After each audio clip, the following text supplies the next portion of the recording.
Bonjour, bonjour. Remettre en question l'avenir du pays, certains disent que c'est perdre la boule. Mais décider de ne pas le faire, moi je dis que c'est trop confortable. Ça donne juste l'impression d'éviter le conflit. Avouons qu'il est hyper pratique de se retrancher derrière l'opinion réflexe, faisons l'effort de vivre ensemble.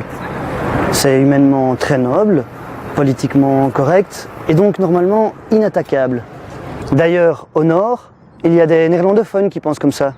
Beaucoup même. Sauf qu'ils sont devenus moins nombreux que ceux qui donnent priorité à la Flandre.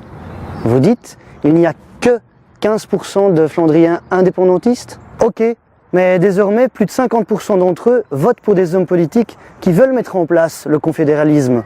Ces électeurs ne peuvent que le savoir et ça ne les empêche pas de voter pour eux. Rappelons aussi que ce sont les hommes politiques mis en place qui font la loi, et pas les électeurs. Le hic, c'est que la marche en avant de la Flandre se fait au détriment de la Wallonie et de la région de Bruxelles dans sa vraie dimension. Ça se manifeste clairement depuis 1963. À l'époque, la frontière linguistique est tracée sur base d'un recensement qui date de 1947. Et oui, si on avait recensé en 63, les 6 communes à facilité, et peut-être même d'autres, auraient été intégrées démocratiquement à Bruxelles. Donc, on n'a pas respecté les règles parce que la réalité de terrain ne convenait pas aux Flandriens. Oui, mais en 63, il fallait sauver la Belgique, comme en 68, en 70, en 80, en 89, en 93, en 2001, en 2007, en 2011, en 2012. Vous avez remarqué? Toutes ces réformes depuis 50 ans, elles ont été acceptées pour sauver la Belgique et paradoxalement, elles ne font que la détricoter chaque fois un petit peu plus et sans jamais créer de lien entre les deux communautés. En francophonie, il est temps de constater que l'équation « concédons, ça ira mieux après » ne se vérifie jamais.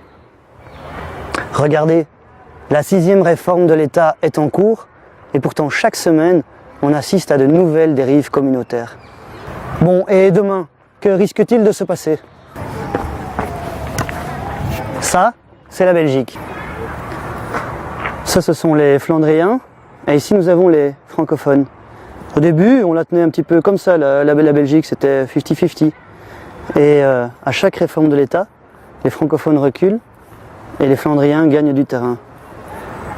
Et qu'est-ce que disent les politiciens francophones? C'est « Regardez, on sauve la Belgique, on la tient encore une et entière, en un seul morceau. Et regardez, on la tient fermement, vous savez. » Sauf qu'un jour, de moins en moins lointain, la Flandre sera prête à faire ceci. Quand? Dès qu'elle sera sûre d'emmener Bruxelles dans ses bagages. Et croyez-moi, elle y travaille.